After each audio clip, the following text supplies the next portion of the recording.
শুভ দুপুর। দেখুন বন্ধুরা, আজকে আমি এই মাছগুলো কিভাবে ভাজি করব।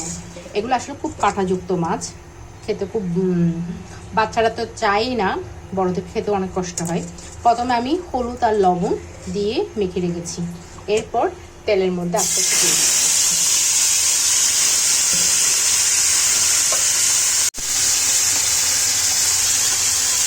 বন্ধুরা, বাচ্চারা কিন্তু অনেক সময় দেখবেন শাক খেতে চায় না, আমি সেজন্য বাচ্চাদেরকে শাকের পকোড়া করে দিচ্ছি।